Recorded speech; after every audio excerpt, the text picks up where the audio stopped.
Hello, good morning, everyone. Thanks for joining and welcome to our weekly exploration with new pages.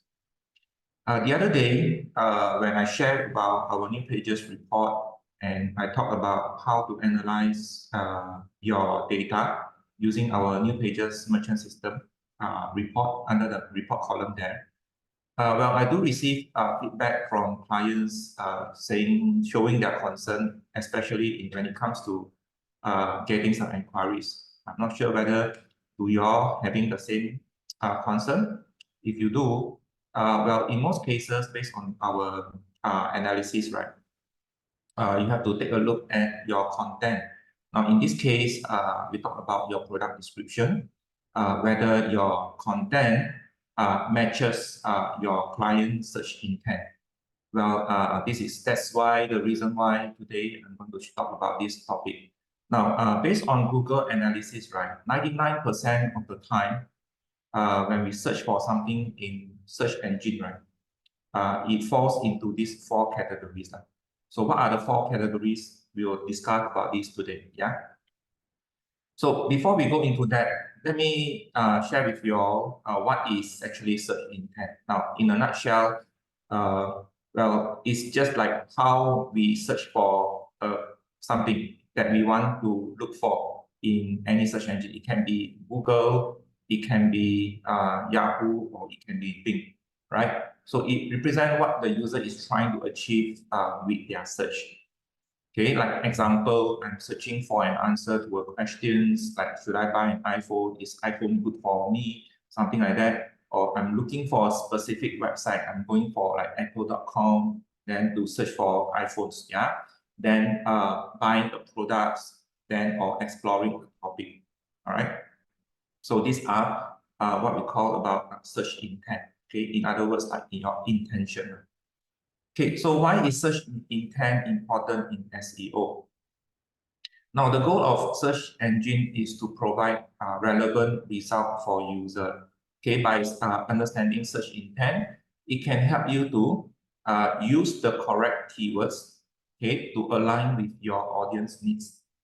Right now, once you able to align with your audience, cater to your audience need, then you'll be able to create a relevant content.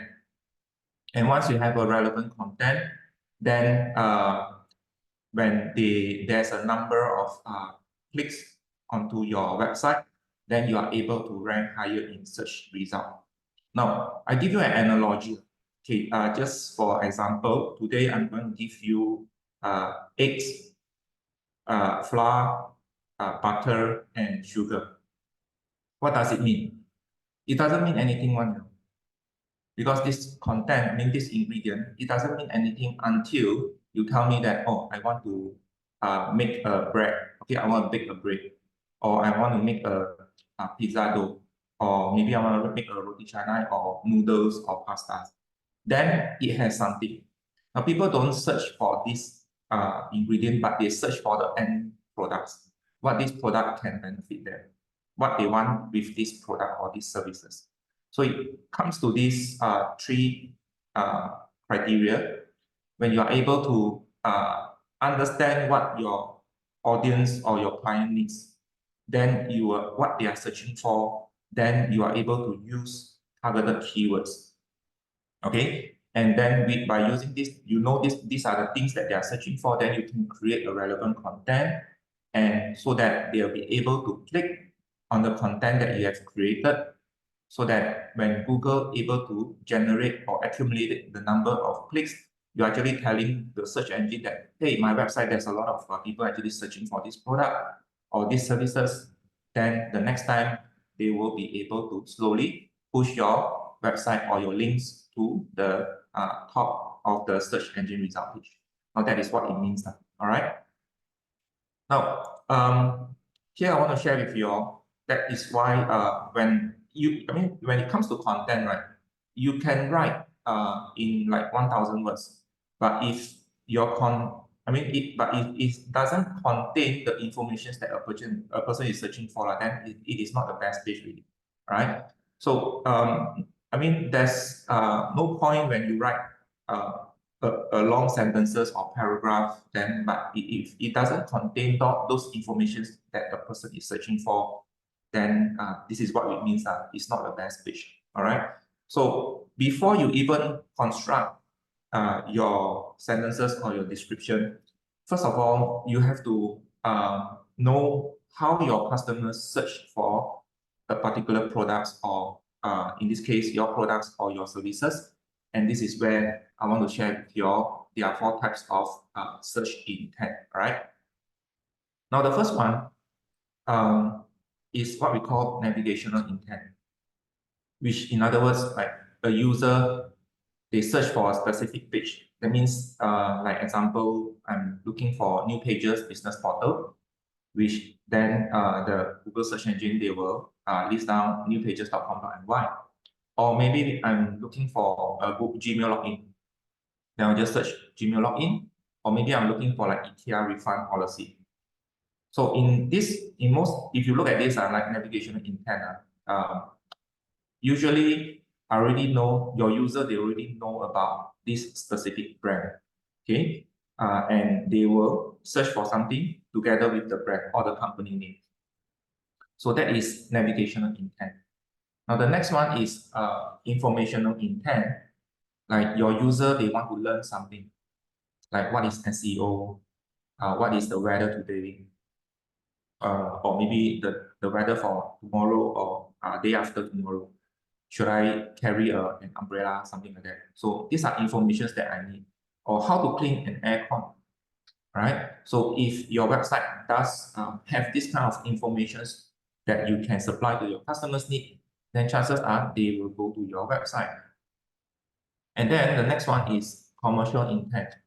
Like user want to do research before they buy something, or they want to engage your service. Let's say today, example, I want to travel to KK and I'm searching for the best hotel in Kota Kinabalu. Okay, so this is more on commercial intent, like air purifier reviews or STC versus pioneer flooring.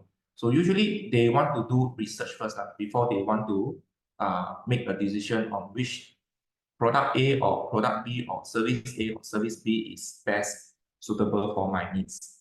And the last one is what we call transactional intent. That means your user already have the intention to buy or engage your service, and they will search for something like roof leak repair price, okay, or like Unify fiber plan. Usually it involves pricing your cheapest car rental in KK. Let's say I'm traveling to KK. Beside hotel, I also want to rent a car. So what is the cheapest car rental and how much does it cost? So these are the transactional intent that your customers are searching for, right? So I give you another analogy. Let's say example, I want to buy chocolate, okay? So if let's say you are selling chocolate and I want to buy chocolate, but before I buy chocolate, if I'm searching for Denmark chocolate 2024, or maybe like best chocolate in Denmark, that is navigational intent, all right? Because I already know which location or country or companies that I want to go, that is navigational.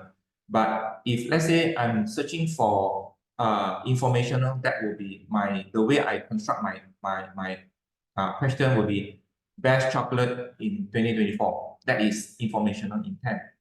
So I want to know which are the chocolates. And then commercial intent is something like, should I buy dark chocolate or should I buy white chocolate? So these are commercial intent, and transactional intent is, let's say I already know that I want to buy this chocolate from Denmark, and the best chocolate is like, I don't know about Denmark chocolate, but usually we will just search for that particular name of that chocolate from these companies or from this country. Yeah, so these are how your customers usually they will search for. And of course, we are not saying that you can't mix and match. In fact, you can mix like navigational intent with commercial intent, or maybe like commercial intents or with informational intent together with transactional intent. So in most cases that I see that our clients, they do, especially those like very successful one, you can, if let's say you don't have enough manpower or you don't have enough time to manage your website, what you can do is that you can combine all this, right? You can combine commercial intent with transactional intent or navigational intent with transactional intent, something like that, right? And where can you put these informations? Well, applying search intent on your website, these are the area that you can put. In fact, there are more than this, but the more specific one is you can put on your product description page, or perhaps you can construct, write an article or a blog or maybe a news about your products on this, if you do have these tabs. And the best one is if you can answer your customers through FAQ, that will be the most ideal one. And you have to understand that better intent optimization means that Google is more likely to show your page for the queries, which means you will be getting more relevant. I mean, when your site, your content are more relevant to the search intent, then it will bring in qualified traffic to your website. And of course, this qualified, in other words, what we mean is that those customers that really have that kind of intention to buy from you. Okay, so well, I would like to say that if you don't have like enough manpower, or maybe like you don't have time to really go and manage your website, well, the one thing that my advice to you is that which I do advise to some of my clients, that well, you can mix all these search intent into one page. Okay, but I would say that the best is that maybe you have a one page that you mix all this intention onto one page, but later on you can experiment it with different kind of search intention. Because the reason why I say that, when you mix all these intention, let's say I go back to this, when you mix all these intention into one page, right? Even though you can draw your customers to your website, I mean your potential visitors to your website, the thing is that it will not be effective, very effective. I would say that it will not be very effective as compared to if your page is segregated into each of these intent. Okay, what do I mean by that? Okay, let's say example, I want to sell a chocolate. Okay, the best chocolate. I do have these Denmark chocolates that I want to sell. Okay, I have like informations about my Denmark chocolates. I do have I also do have like something like inside my product description. I do have like the difference between dark chocolate and white chocolate, and I also do have like FAQ something format. Okay, why should you buy this dark chocolate, or why should you buy white chocolate? And also I do have like price. I do show the price to my on my product description. So all these information is on one page, but it later on my advice is that maybe you can post another products, similar products on another page. But this way is that it will tell like something like, oh, this page is more on transactional, it's just a price only. And then another page is more on the difference between the dark chocolate and white chocolate. And then another information is informational intent. Okay, and then another one is more on like navigational intent. So this way you can experiment it, and you just monitor using your report, okay, to check how many people actually view the pages. Okay, remember, if you watch my report analysis for the data analysis on my previous chapter, there's one segment that you can actually see how many people actually view your products in terms of your product posting. So from there, you can actually know your customer's intention, right? That means, is it transactional brings more views or more clicks to your website. So if transactional brings more views or clicks to your website, then you know already. The next time when you want to post another products, then try to focus more on transactional. Or if you are into service industries, your people are searching more on informational intent, then that are the focus that you should go, the path that you should go. All right. So this is how, if you ask me, I don't have an answer for you because different industry or different business have different requirement. And how do you understand your customers' requirement? And you can, this is where you can do some experiment. All right. So this is what I want to share with you. And these are the way, these are the places that you can play around with on your website, like product description or latest news or blogs if you do have it, or best if you can answer all your customers' query in one page, that would be the best. All right. So if you've got any comments or questions, maybe you can just type in this chat, or maybe you can write me if you do have a concern that you want to ask me or seek my advice. I can answer you. Or if you want to view this recording later on, then maybe you can just go to our youtube.com at /New Pages TV and remember to click on the subscribe button so that you will get notification. So if not, then that's all for today that I want to share with you all. Hope you all learned something today, and that's all. And it's a long weekend. Enjoy your holiday and happy Friday. Thank you. See you all again next Friday. Bye-bye.